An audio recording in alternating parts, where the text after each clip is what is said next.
The 1984-85 Challenge Cup was the 84th staging of Rugby League's oldest knockout competition, the Challenge Cup. The 1985 Challenge Cup final between Wigan and Hull has gone down in the annals of the game as one of the greatest finals of all time.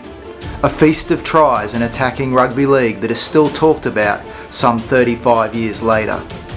The match was an historic occasion on several fronts. This was the first meeting of Wigan and Hull Football Club in the Challenge Cup final for 26 years, and the attendance of 99,801 people was the highest ever recorded for the Cup final at Wembley Stadium.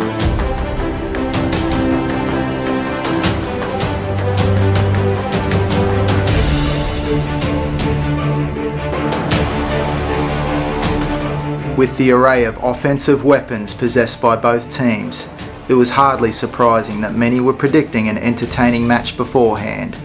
Speed on the flanks through Kevin James and Dane O'Hara for Hull was matched by Wigan's Henderson Gill and the Aussie flyer John Chicka Ferguson, the latter having flown back from Australia the week before to play in the showpiece event.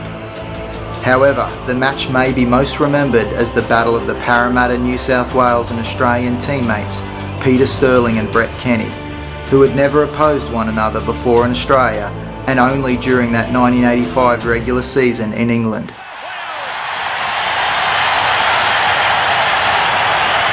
The old Parramatta combination strikes again. Sterling and Kenny. Hull's Peter Sterling was generally viewed as the world's greatest scrum half and had played a vital part in Australia's unbeaten tour of Great Britain in 1982. It was the vision of Sterling that had driven Hull to the final, when all had looked lost in the semi-final against Castleford. As Hull trailed 10 points to 4, Sterling tried a kick and fortunately for Hull, the gamble worked. Sterling collected his kick, fed his brother-in-law John Muggleton and enabled Hull to escape with a 10-all draw and a second chance in a replay which they won to advance in the Challenge Cup final. Sterling's compatriot Brett Kenny may have given the impression that he couldn't care less during the pre-Wembley meet and greet, standing with his hands inside his tracksuit top in a distinctly unimpressed manner, but it hid a steely determination to succeed on the day. Also to Aussie fans who saw Kenny play week in, week out, he was already known to be a very relaxed customer in the face of pressure situations. Although not directly opposite Sterling, Kenny was Wigan's 5/8. It seemed that the contest between the pair would play a big part in deciding the result of the 50th Challenge Cup final to be played at Wembley.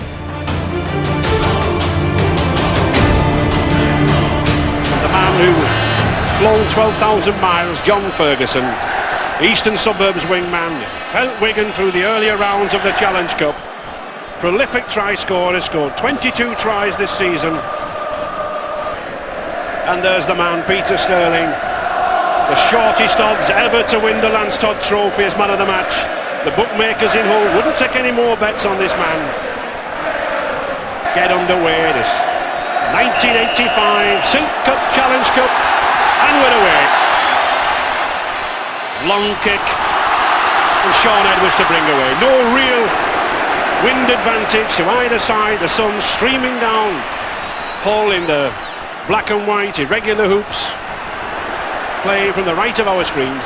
And Alec, I think you've been down there, the atmosphere must be white hot. Yes, it's white hot, Ray, and you know, it's very, very warm out there, the sun's shining, and it should be a tremendous final. There's a real mean look about the whole side. They strolled on the ground, they look as though they've come to do a job, but Wigan looked so confident, it was unbelievable. Good long kick, Gary Kemble. 25 to Muggleton. Oh, good solid tackle from Graham West. And a penalty. Well, a penalty. Ronnie Campbell judging that the tacklers were lying on the man at the play of the ball, not allowing him to get up.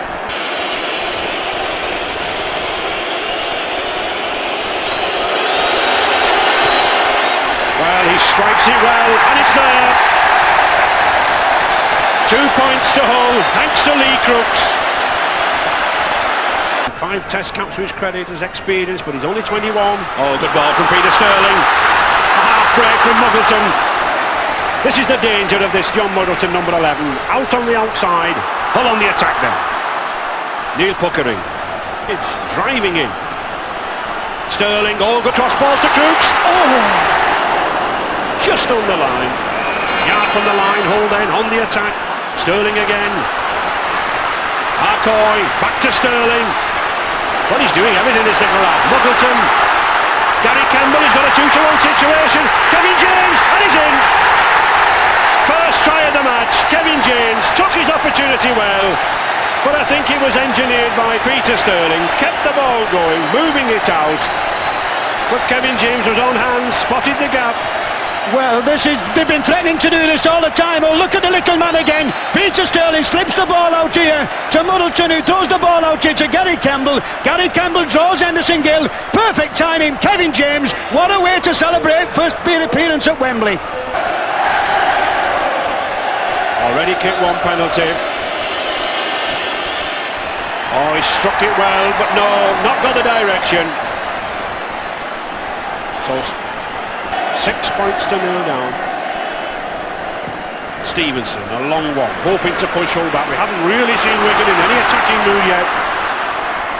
Gary Campbell, thankfully recovered from a tackle in the semi-final against Castleford, the replay. James Lutwyche, another one who been one of the many injured players for Hull. Dislocated a shoulder 3 weeks ago. Good driving, solid run. And the sixth tackle coming up. Back to Kenny. Good ball to Ferguson. He's beat too many, can run this boy. A spectacular run. But an equally spectacular tackle from Gary Campbell. We talked about this man, they call him the Wizard at Eastern Suburbs in Sydney. Flown over last weekend. And what a run. Well, this is what they brought this fella over to him. Just watch Brett Kenny as he gets the ball. He holds it. John Ferguson, he's absolutely lethal from this distance. He's flying down the wing. A brilliant tackle coming off here from Gary Campbell. And what a try saver. 10 yards now from the Hull line. Sixth tackle. Forward. Looking for Kenny. Back to Potter. To Ferguson again. They're looking for this man. The danger. And he's in. What a majestic piece of rugby. He got the ball in a standing position. A brilliant sidestep. As they say in the north, he could sidestep on a threepenny bit, this lad. Wonderful piece of rugby. Well, 13,000 mile, and was it worth it? Brett Kenny has the ball here. He just holds the ball. He shakes off a tackle here. Good thinking from Ian Potter here. A long ball to John Ferguson. Just watch the shimmy. Leaves Danawara for dead. Flies round him. 13,000 mile. I think the Wigan fans will think this trip is very well worth it. Well, I think the airfare return from Australia is about £750, and that's the best £750 Wigan have spent this year. John Ferguson, the Wizard from Eastern Suburbs, brilliant wing play, a shimmy inside, sidestep outside. But Henderson Gill scheduled to take the kicks from the right-hand side. We'll be hoping to sweep this round in. Does he? And he does. Good kick, flags in the air. Henderson Gill, 2 points. Said before, Ray, that you cannot go into a Wembley final without an experienced goal kicker. And I wonder at the end of the day, will that kick of David Stevenson really count, or will it be very important? Well, this man's certainly come from Australia, not for a holiday. He's determined to get into the game. John Ferguson. To West. To Kenny. Good ball from Kenny. He's got space. Can he make it all the way? He's going round Gary Campbell, and he does. Superb try from Brett Kenny. He took the one chance that's been offered him so far, showed the pace, and a wonderful moment for those Wigan fans. This is absolutely world class. A beautiful ball here from young Michael Ford, and this is rugby league at its very best. This is the number one in the world, and this is one of the number one tries. What a great try, and what a big occasion. What an absolute... No wonder this man was sulking and had his hands in his pockets. I bet he's jumping with joy now. Yes, we saw how casual, cool and laid back he was. Well, he certainly excited the Wigan fans.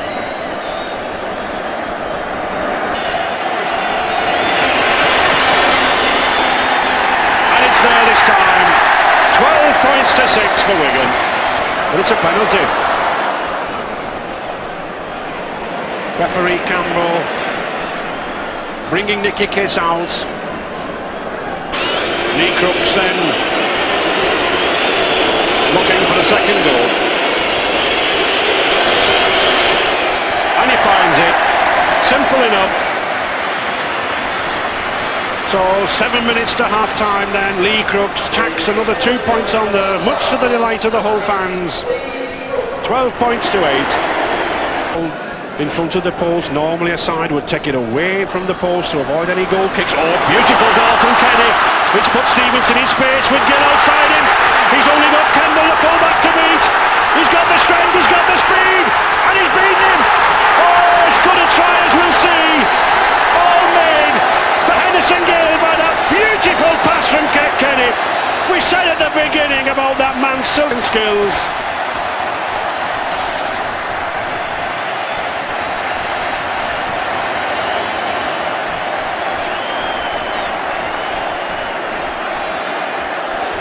Henderson Gill going all the way.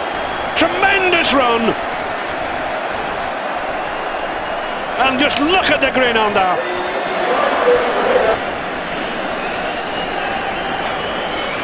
David Stevenson. He lofts it, but not got the direction again. Just to the left of the post. But there's the hooter. And a satisfactory half from Henderson Gill. Wigan in the lead, 16 points to 8. Tremendous piece of rugby there. Henderson Gill got the balance, got the strength, and just look at the speed that he shows there. Determination. There's nobody going to stop me, says Henderson. It's a try all the way. Covering from Gary Campbell, and remember that this lad Campbell, he can run, but a despairing dive, and it's sheer strength, I think, that takes Gill through. Pounds away, the size of those thighs, and he's over. No problems.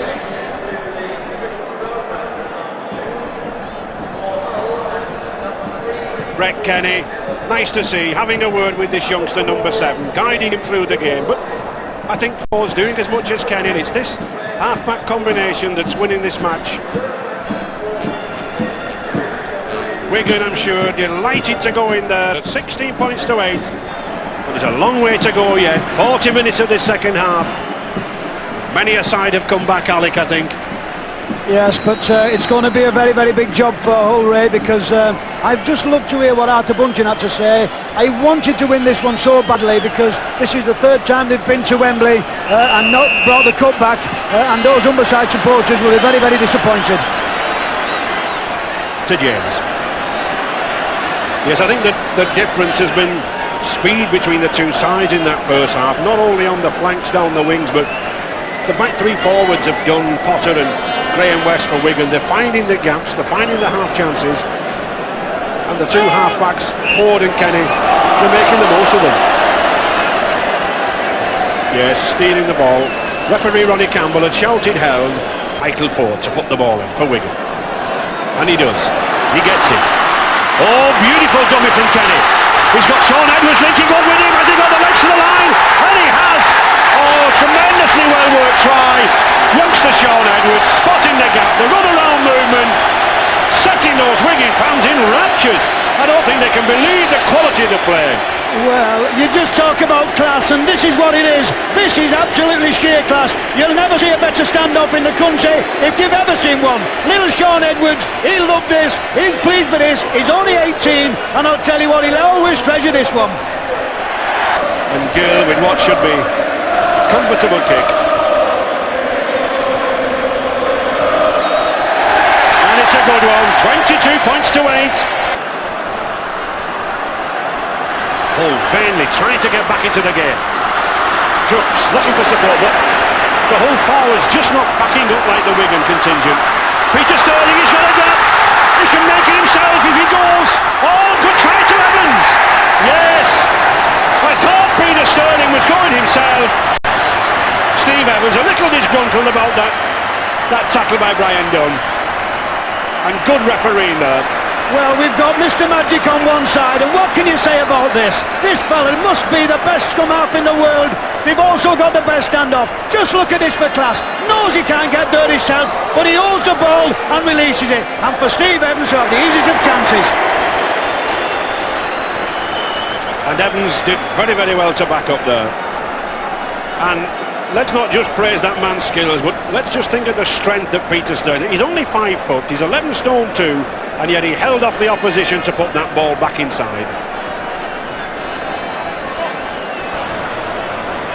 Coach Arthur Bunting picked this man Arcoy to mark Brett Kenny. Oh yes, good kick. And Peter Sterling says anything Wigan can do in Michael Ford, I can do better. 22-12 in their favour. To Steve North. Sterling. Oh, and Ferguson's got the ball, he's got away. And it must be a try this. He scampers home, no problem. And another 4 points to Wigan. What an opportunist this man is. Picked the ball up from nowhere. And he set the Wigan contingent to light. Edwards there. Well, Dana Ware is having an absolute nightmare. He should have picked this ball up, but you don't give this fella these kind of chances. Just watch him go. Gary Campbell almost gets to him, but is this fella determined him? What a great wingman, and what a very, very, very good try. He's not satisfied with that. He goes round the post as well. Ferguson with the running, Gill with the running, and here Henderson Gill with the goal kicking. It's there. Another 2 points from Gill. Peter Sterling. Oh, beautiful sidestep. Norton looking for support. He's got Campbell with him. To Kevin James. Can he make it to the line? No, good cover tackle from Sean Edwards. And he even comes up with the ball, does that Wigan youngster. But good rugby from Hull. Sterling.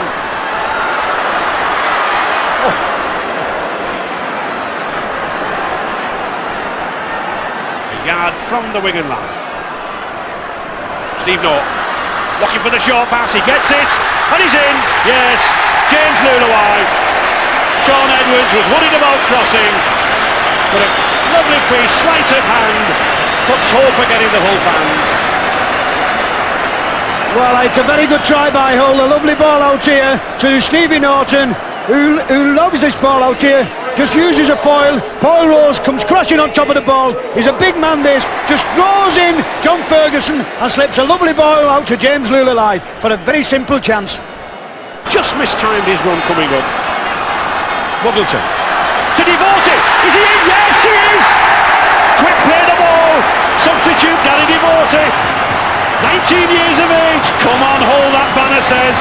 And they're coming back. We thought they were down. Well, is this going to be a grandstand finish or not? Hull are saying we might be down, but we're certainly not dead. Quick play the ball here. A lovely ball from Peter Sterling. Devote shakes off one tackle, and they're right back in the game.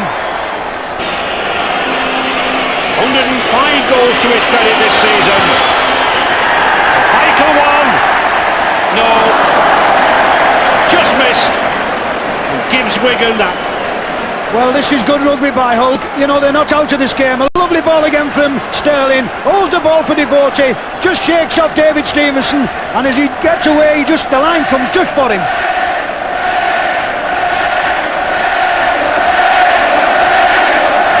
Huge roar greeting the kick-off now. Wigan fans urging the side to hang on. 5 minutes gone. Can Hull do it?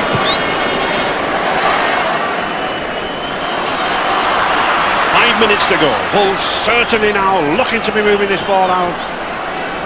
But only one side have ever come back from a 10-point deficit. That was Leeds, but can Hull do it? Oh yes, and Lutwyche's going straight through. He's taking everybody by surprise. A tremendous try. Oh, the game now is alive. What more could we want? We wondered whether Hull could do it, and here they are showing us. Well, are we going to see this finish. What a game this is. This must be one of the best cup tie that's ever been at Wembley. There's a quick play the ball here. John Muddleton gets up, plays the ball quickly. Just now, Gary Schofield whips the ball out here to James Lutwyche. He absolutely blisters onto this ball, and this is another class try. If we had a try of the season, we'd have them all in these games. Just watch him. I think he will be a little bit disappointed. He's not gone near the post, but have we got a turning point? 4 minutes left, and if ever Gary Schofield wanted a goal, this was it. Can he narrow the gap to 2 points? It's still a difficult kick, and he's missed it. Well, I think at the end of the day, well, this is it again, and never say die. It's a lovely try here from Fred Coy, moves the ball out to James Lutwyche, his fellow countryman, and this fella, he's got class and he's got pace. It's the first time we've seen him stretch his legs, but there's no doubt what he's going to do with this one. This one's a try all the way. And I think at the end of the day, if Wigan win this St Cup Challenge Cup, it'll be those 5 missed goals from Hull that will do it. Lutwyche. But in injury time, it's going to take a 70-80-yard try to do it. But Hull have the stars capable of doing it. Hooks moving it to the wings. Ball to Coy. Now he's got Steve Evans. Beats one man. He's beaten 2 men, still going. Oh, and there's the hooter. What a game. My well, the Wigan players leap in the air. An incredible match, 28 points to 24 for Wigan. And I don't think they can believe it. That last chance from Steve Evans, the cover just got him. But let's give credit to both teams. And Henderson Gill, he's delighted, he's overjoyed. And Nick Dutoit, the substitute.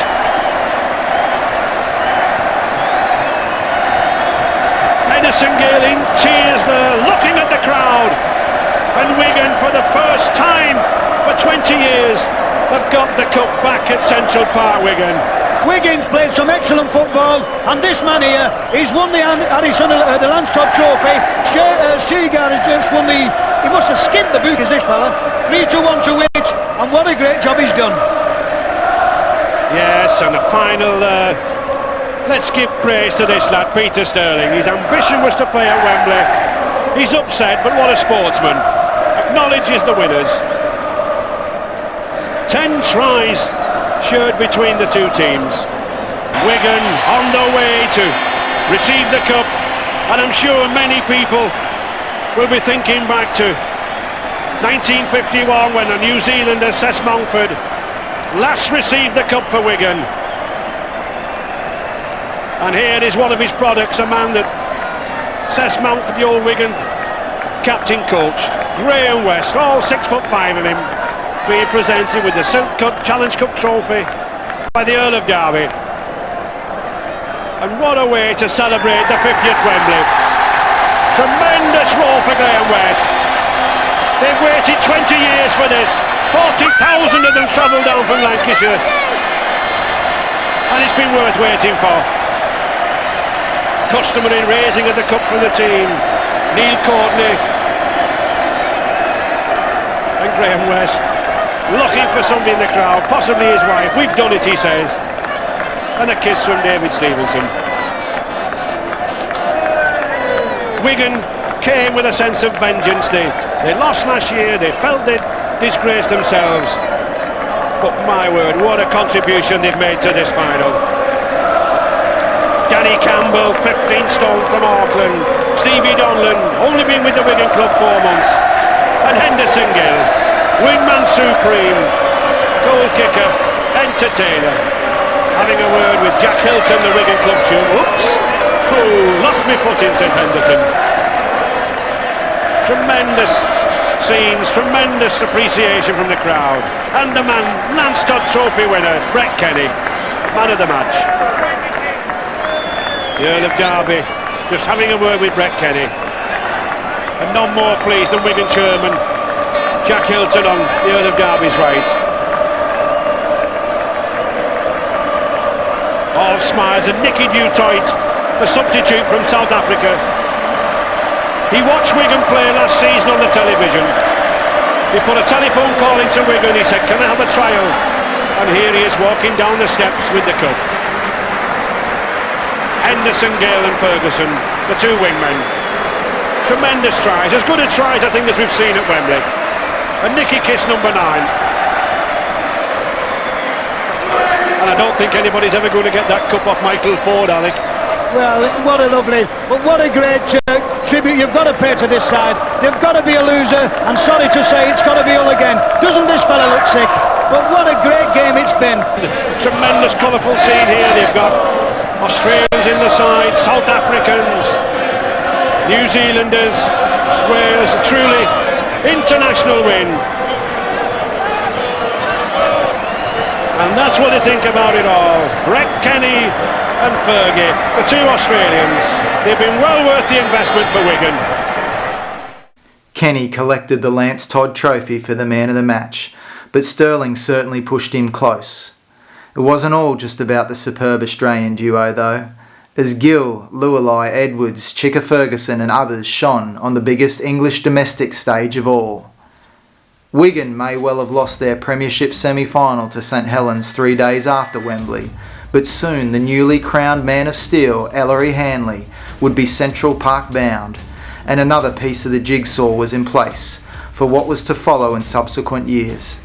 However, Wigan's soon-to-be period of domination may well have seen the foundation stone laid on that glorious day in May 1985.